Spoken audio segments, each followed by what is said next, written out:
So we had some concept 3D renders of what could potentially be a future third-party product. It actually got a lot of controversy over the past couple of days, and you had a lot of buzz and a lot of mean things said to different people, because some people enjoyed it and some people didn't. So what are we talking about? We're talking about FIREBIRD Arcee here. A very stylistic take and a more feminine anime take on the Generation 1 Arcee character. And the official listing for this, it's ASG0080C Arcee, also known as Big FIREBIRD Arcee. The way this is handled is it takes the general transformation already of Arcee that has been perfected with the Generations toy and so many third-party masterpieces, and gives it a more curvy anime figure, girl figure kind of look to it. The breasts, the hips, the butt. Stuff, Arcee had breasts, Arcee had a butt, but in a robotic, square kind of, way. She had the hips. But this is something that accentuates it more to look at more, human, realistic, and feminine and stuff like that. And some people have been very excited about it. Some people are like, you just need to get a girlfriend, Yeah. But, I mean, at the end of the day, this kind of stuff, this kind of figure releases and stuff like this exists in every other science fiction property.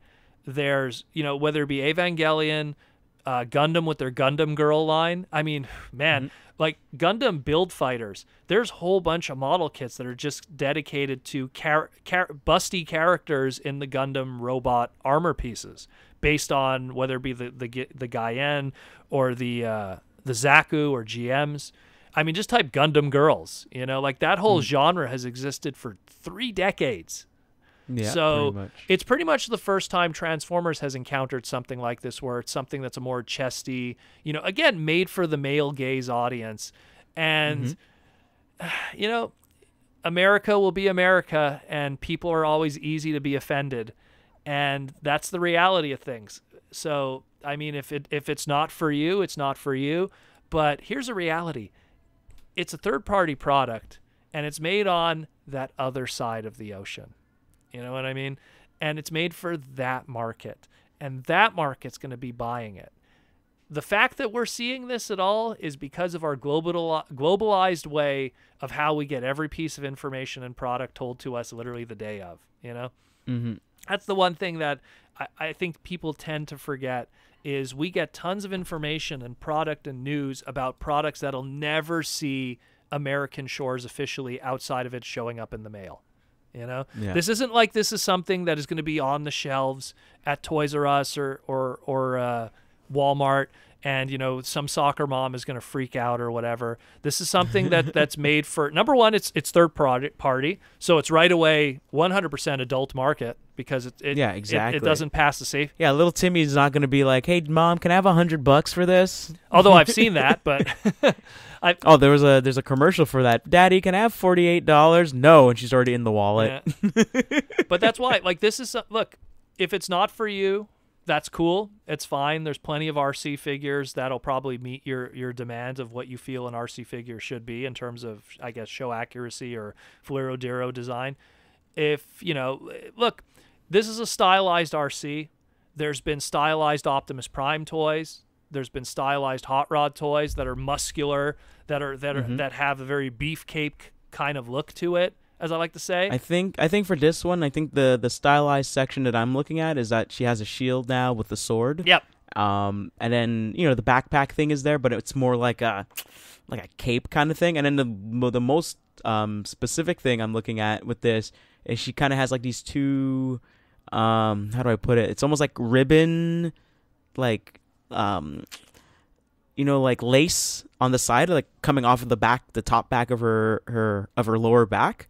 So like like the bow that Sailor Moon has on her, like in that area, or like Mai from King of Fighters, how she has like the two big ropes coming out from the back from like a big bow, like she has like the bow of rope.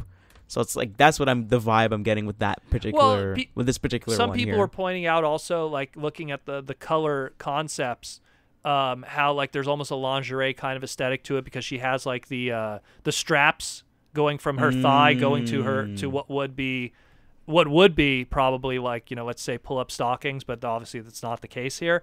But I mean, okay, again, there's this has always existed with Arcee. Arcee, when you look at her all the way back, and here's a reality: Fliro Deary, the creator of Arcee's design, his exact quote was, "I created a naked Princess Leia." That's his exact quote. So no surprise that a naked Princess Leia from 1986 somehow still has a very sexualized kind of design all these years later. You could simplify it, you could change it, whether it be Prime Arcee. Well, technically, he would have done Princess Leia's head with Slave Leia's body. Yeah, no, that's his word. Was no, not Revenge. Excuse me. You're talking Return of the Jedi was 1983. Return of the Jedi. That was what, 80 what? 83. 83. Okay. Yeah. So I would kind of see him doing that. You know what I mean? Because you got the buns of the head hair buns of Princess Leia on the top for Arcee, like that. I'm thinking of that old original design, and then Slave Leia basically, but not with the flowing. Again, that's what he said. Bottom part. That's what I'm assuming. That's what he said. That's why Arcee had the single blaster, much like Princess Leia did in the first Star Wars movie, Episode 4. Right.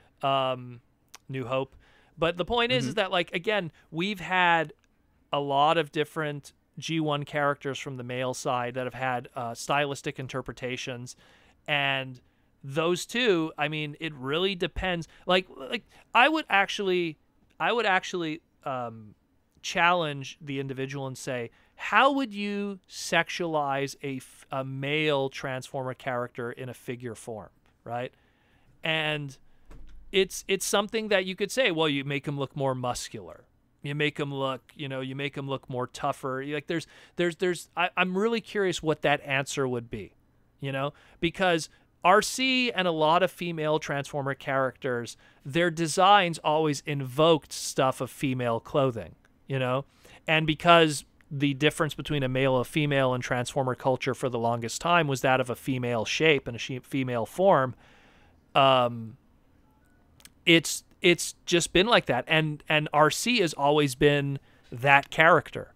Has always been that character that was like the hips, the breasts, the Princess Leia head sculpt and stuff. Even from the first Arcee, well, I would say even the prototype was the Energon one. The Energon one had hips and heels. Had hips, heels, like almost go-go boots practically.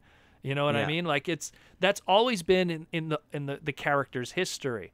And for people to be offended by this, look, there's a lot of sexual stuff out there in the world, a lot of it. This one is not an official product; it's a third-party product. I mean, I think when all of this hit, and me and you both said it, it's like, does no one remember Kissplay in 2007? That was official product. Where was the anger then? There was a lot of face palms then, but where was the anger then? And it's just.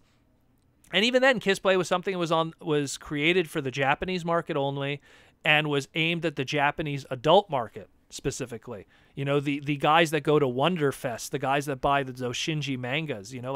They were going for a very specific audience that collect like the Japanese girly figures and stuff like that, the anime figures. So this is what it's aimed at. And like I said, if it's not for you, hey, you just saved yourself some money. Hell, third party in general is not for me. So for you to say that this figure is not for you, that's third party. Hey, you saved yourself some money. You'll get your good Arcee sooner or later from Takara Tomy, and that'll be done. But there's some people that dig this kind of aesthetic, just in the same way that we talked about the third party figures that turn into those Zoid looking, beast designs. It's just another person. Sometimes in the world, things aren't for you. No, they are. Sometimes they aren't for you, and you have to be able to accept that and move on. That's all. And not to mention more than anything, in this world, sometimes people like to have fun. That's what it is. And what is fun for you is different for other people. Some people, they think something like this is fun. It's an exciting accessory. I remember before Dinobot Slash came out, the female Velociraptor, they did those two. I think it was Fans Project did them. The two Fans Project female Dinobots. and they had, they had what looked like a thong and a bra and everything. I don't remember a lot of people complaining about that one. You know what I mean? And that was a reality, that one too, back in the day. So it's like, look, if you don't like it, don't buy it. It's fine. It's not going to change things. It's not going to show up in the schoolyard of your 4-year-old kid influencing how he thinks about, female Transformers as somehow that's the biggest, world issue in your life right now. But it's just, it's a funny product. And I know, let me tell you this right now, I know plenty of people that were very excited and want to buy it. And they're people that are married. They're people that have girlfriends.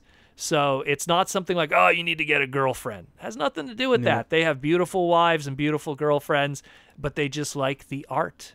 They like the beauty, the art of the female form. They think it works well for Arcee. Not the first female Transformer, but the first well-known female Transformer. And it just works. Pretty and pink. What else could I say?